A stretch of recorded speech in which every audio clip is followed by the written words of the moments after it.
예수님께서는 마르다의 오라버니가 죽어간다는 소식을 듣고 바로 달려가지 않으시고 이틀이나 더 그곳에 계셨습니다. 그리고 나서 이틀 후에 베다니로 가셨습니다.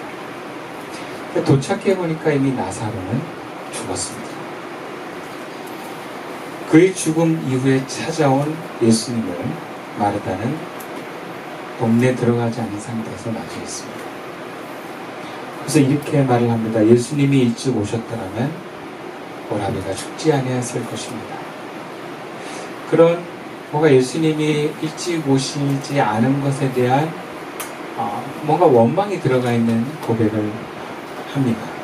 그런데 그럼에도 예수님을 인정합니다. 이제라도 주님께서 하나님께 구하는 무엇이든 다 이루어 주실 줄 저는 압니다. 라고 고백을 예수합니다.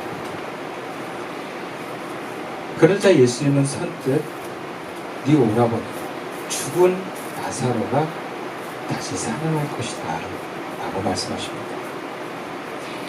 그 말에 마르다는 네, 마지막 날에 부활할 것을 제가 압니다 라고 대답합니다. 이것은 믿는 것이 아니라 아는 것에 대한 고백입니다. 다시 말해서 예수님께서는 내가 지금 나사로를 살리겠다 그 말씀과 그에 대한 대답이 유대 사상에 입각한 전통적인 신앙 고백이었다. 그래서 예수님이 다시 말씀하십니다. 나는 부활이고 생명이다. 나를 믿는 사람은 죽어도 살고 살아서 나를 믿는 자는 영원히 죽지 아니할 것이다. 그래서 이것을 믿느냐라고 하죠. 사실 이 말씀의 핵심은 나를 믿는 사람은 죽어도 살고 있습니다. 나사로를 의식하면서 하신 말씀입니다. 죽은 나사로 살 수 있다라는 것입니다. 그 살릴 수 있는 메시아라는 것입니다. 그리고 그것을 믿느냐라고 묻고 계십니다. 복음서에는 예수님의 기적에 대해서 믿음을 무척 중요시 여깁니다. 예수님은 모든 기적이 무조건적으로 이루어지는 것이 아니라 믿음이라고 통로를 위해서 이루어지는 경우가 많습니다. 근데 마르다의 고백은 나는 부활이요 생명이니에 초점을 맞추고 예수님이 그리스도고 하나님의 아들임을 믿습니다라고 고백합니다. 믿느냐에 대한 예수님의 질문과 믿는다라고 하는 마르다의 대답이 뭔가 결이 다릅니다. 나사로가 다시 지금 살 것에 대한 믿음의 고백이 아니라 예수님은 메시아다라는 것에 대한 고백입니다. 근데 예수님이 메시아라고 하는 것을 믿으면서 예수님이 지금 죽은 자를 다시 살릴 것에 대한 믿음은 없습니다. 그렇다면 마르다가 믿는 메시아는 어떤 존재입니까? 이런 메시아라고 하는 것은 하나님입니다. 하나님이 오시는 것입니다. 인류를 창조한 그 하나님이 우리에게 오시는 것이 메시아가 오는 것입니다. 근데 마르다의 고백은 그 하나님이 죽어가는 사람은 살릴 수 있는데 죽은 자를 살릴 수 있다는 것까지는 생각하지 않습니다. 그렇다면 마르다가 생각하는 메시아에 대한 믿음은 온전한 것이 아닙니다. 그러자 예수님께서 그 마르다의 대답을 다 들으시고 이제는 마리아를 부르십니다. 마리아는 자기를 부른다는 말을 듣고 벌떡 일어나서 급하게 예수님께로 갑니다. 그때 마리아와 함께 위로하던 유대 사람들도 따라갑니다. 아직 동네에 들어오시지 않은 그 예수님을 뵙고 그 발 앞에 엎드립니다. 그리고 마리아도 예수님께 이렇게 얘기합니다. 32절 말씀. 마리아가 예수 계신 곳에 와서 배웠고 그 발 앞에 엎드려 이르되 주께서 여기 계셨더라면 내 오라버니가 죽지 아니하였겠나이다 하더라. 마리아는 마르다와 다르게 그 발 앞에 엎드렸습니다. 근데 그 내용을 보니까 마르다와 똑같은 말입니다. 여전히 예수님이 나사로가 죽기 전에 오시지 않은 것에 대한 마음이 있습니다. 아마 서운함과 그 원망이 그 속에 담겨져 있는 것 같습니다. 근데 여기서 마리아가 와서 울고 그렇게 아뢰는데 예수님은 이렇게 반응하십니다. 본문 33절 말씀인데요. 함께 읽어보겠습니다. 시작. 예수께서 그가 우는 것과 또 함께 온 유대인들이 우는 것을 보시고 심령에 비통이 여기시고 불쌍히 여기사. 본문에서 예수님께서는 마리아와 그를 따라온 유대인들이 우는 것을 보시고 마음에 비통하여 괴로워하셨다 이렇게 기록합니다. 그럼 비통은 한국 낱말 사전으로 마음속 깊은 슬픔이라는 뜻을 갖고 있습니다.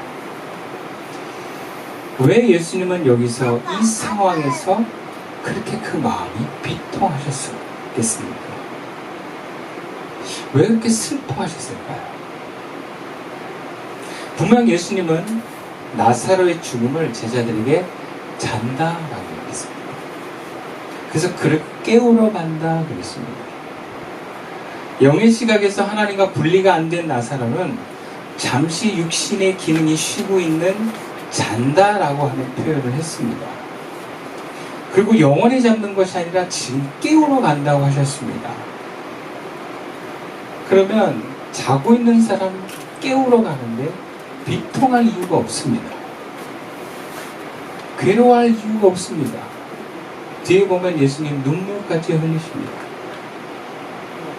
우리는 가까운 사람이 잠을 자고 있는 것을 가지고 마음을 비통해하면서 괴로워하지 않습니다. 그렇다면 왜 예수님께서 잠자고 있는 나사로가 다시 일어날 것을 아셨음에도 그렇게 마음이 비통한 상태로 표현을 하고 있는 것입니까? 우리가 그 이유를 예수님께 물어봐야 되겠지만 본문을 통해서 우리 한 두 가지 정도는 발견할 수 있습니다. 첫 번째, 예수님께서 이 상황에서 비통하신 이유는 아무도 예수님이 나사로를 지금 살린다는 것을 믿지 않았기 때문입니다. 이것은 예수님이 메시아임을 온전하게 믿지 않는 것입니다.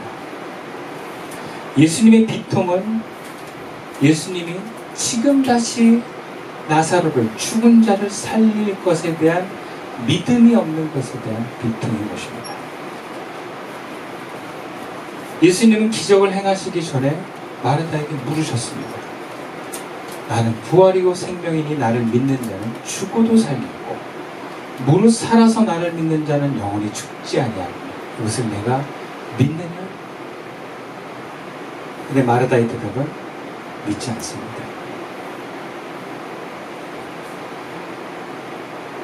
그러자 예수님이 마리아를 부르십니다. 그럼 마리아는요 항상 마르다와 비교를 합니다.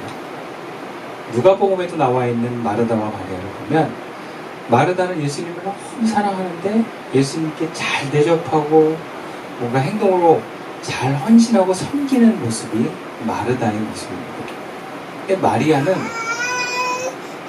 예수님의 말씀을 너무 좋아해서 일보다는 그 발치에 앉아서 말씀 듣는 걸 너무 좋아하는 마리아입니다.